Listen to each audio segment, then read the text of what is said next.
guys taking from this season then to go into next? We've probably identified just some areas more so where we've got to go with our list with some recruiting targets or sort of players that we want to try and get in.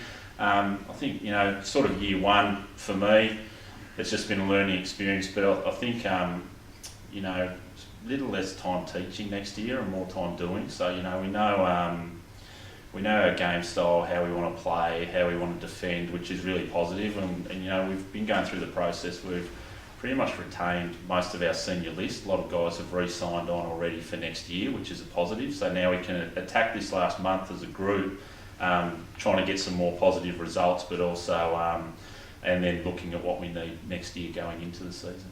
Probably asked this when you started, but did you have a pass mark in mind for your first year? And I know there's a month to go, so there's still opportunities to win games, things like that. But are you where you thought you'd be at?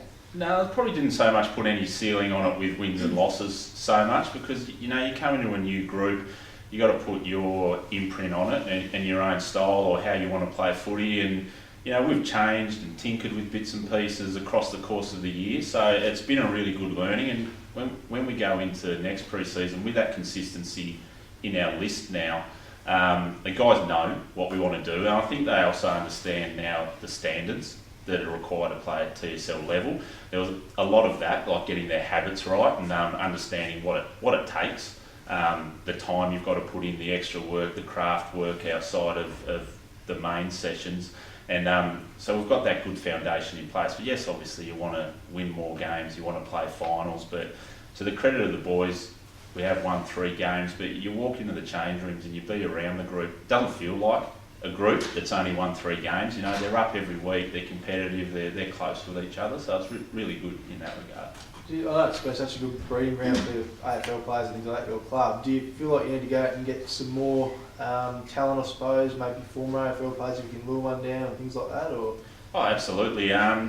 Not so much the former AFL players, like talent's talent. So if it's here, whether it's in the SFL, the old scholars, or recruiting from within. So, someone like a Cooper Sorty, who started off the year really well, who's only ended up playing 5 games because of his shin splints. He's a new recruit next year. So all those sorts of things come into it, and we'll identify some people and some positions that we want to go after and add to our list, and hopefully be able to add them. What about this weekend, mate? It's always tough down there, and coming off a loss as well. I'll be fired up, no doubt. Yeah, I wouldn't read too much in that loss. They've been playing some really good footy, and they're hard to play against. Whether they play at Lauderdale or North Hobart or KG5, they're just a good footy team. So, it doesn't matter too much around that. We've, prepared ourselves this week. We've done a few different things in terms of getting ready for the environment and playing down there. So, which is always a good challenge, because they play there. That's a home field advantage. It's what every team strives to do. So they're tough to play down there. They're good on the inside, but I think where Lauderdale are underrated is on the outside as well.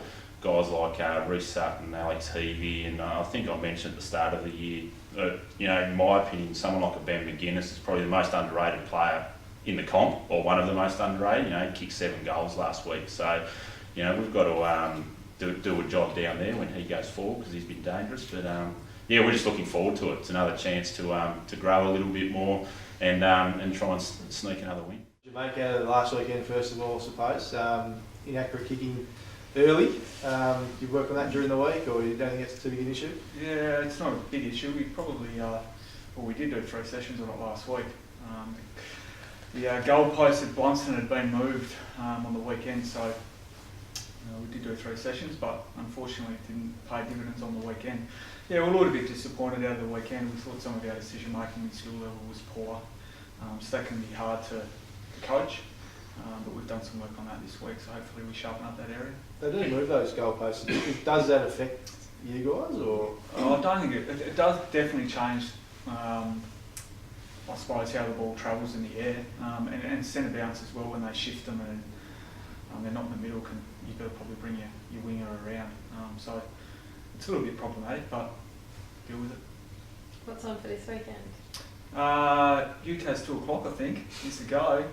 So obviously the hardest test in TSL footy, I think, going to UTAS and playing the reigning champions. Each week teams go out to hunting them and challenging them, but they win every week, don't they? And, you know, up at UTAS, I've said before, I think it's a completely different kettle of fish in terms of they can create one-on-ones forward and the ground's so big and it really suits the style of play they use. So, look, it's a big challenge. We have had some form of success against them at Blunston, but the last few years they've had our measure comfortably at UTAS, so hopefully we can rectify that this week. Do you need to win this one to show the comp you are the real deal, I suppose?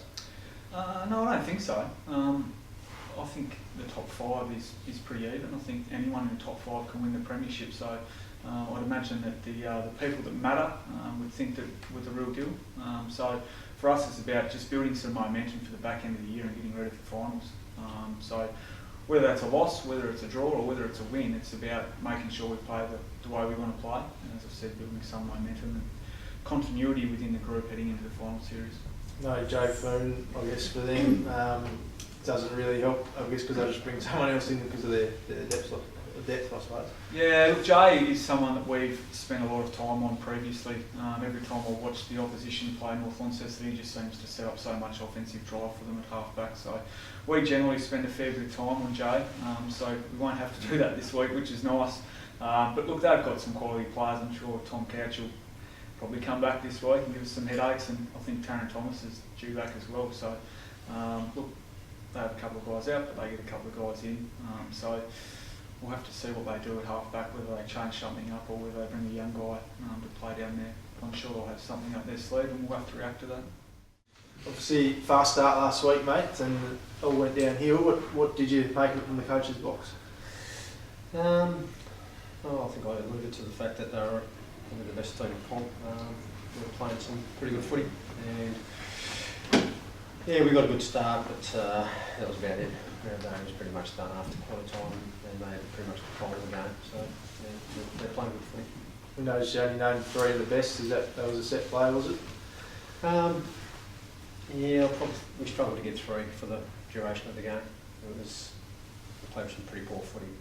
You can only play the footy you're allowed to.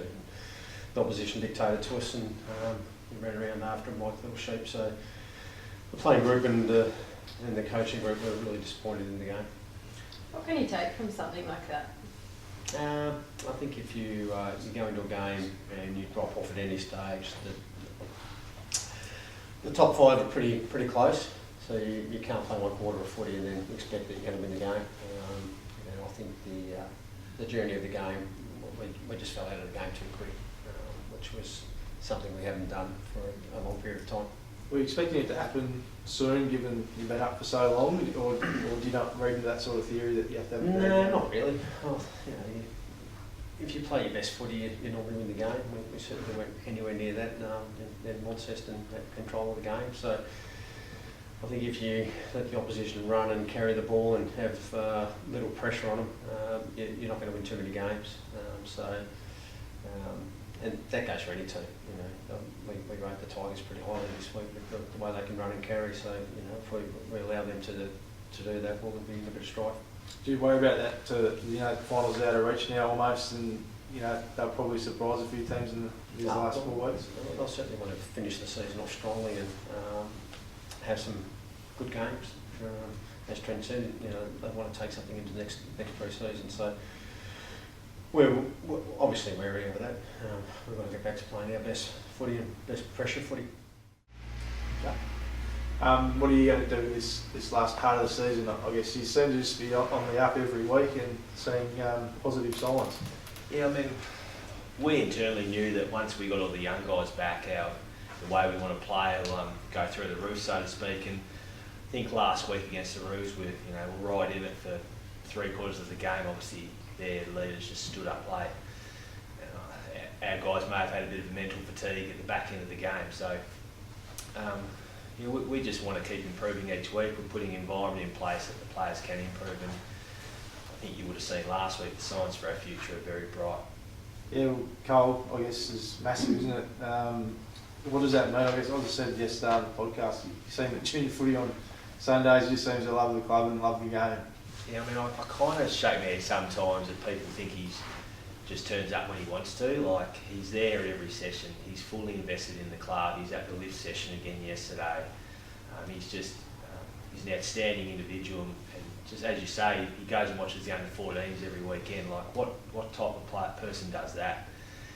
There's no airs and graces about Cole, and I can't speak highly enough for what he's done for myself as a coach, but also the whole club. It's just been outstanding, and for him to commit for 2019, it's really exciting for the club to, have someone like him every week. It's just going to be, it's great for the competition too. I know Kane was big on sort of not recruiting too much, but have you got in his ear about potential players he could bring to the club from the mainland or something? I've got a different philosophy than Kane did, in a sense. Like, you need to recruit, otherwise you're just not going to improve. So we've got our own recruiting committee that we formed in April. So we've got things in place, and we've been targeting players from out of state and also interstate. So in terms of like a Jordy McKenzie type, I mean, he obviously has Cole favoured from this year with Cole playing those games with Tarang. So we'll just see where we are as a footy club, in 6 months' time, whether we think it's worthwhile Jordy coming down, for instance, playing a couple of games. But we'll just see how that plays out. Cool. This weekend's another big test, I suppose. Always tough to win out there, isn't it?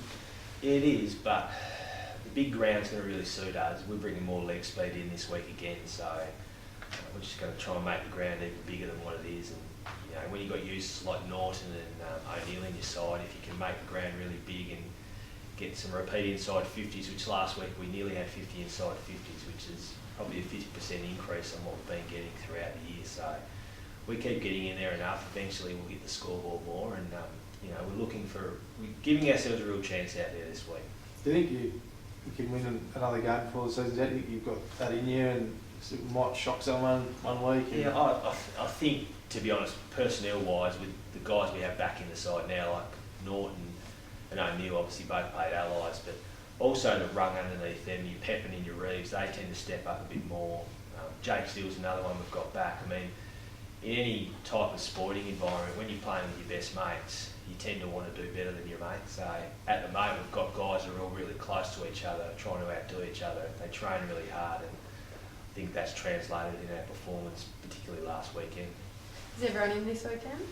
Yeah, we don't. Oh, everyone. Look, Bailey Walker, he broke his nose a few weeks ago, so he's done. Unfortunately, Nathan McCulloch, who had a head injury against Lauderdale a few weeks back, he's done for the year as well. So we won't lose anyone this week from an injury point of view from last week. So we will make a couple of changes though. Just guys that have been struggling a little bit for form, we'll bring in guys from the development league that have performed well in recent weeks. So, for the first time we'll make a couple of changes, but they're not forced changes. Thanks, mate. Thanks. That's good.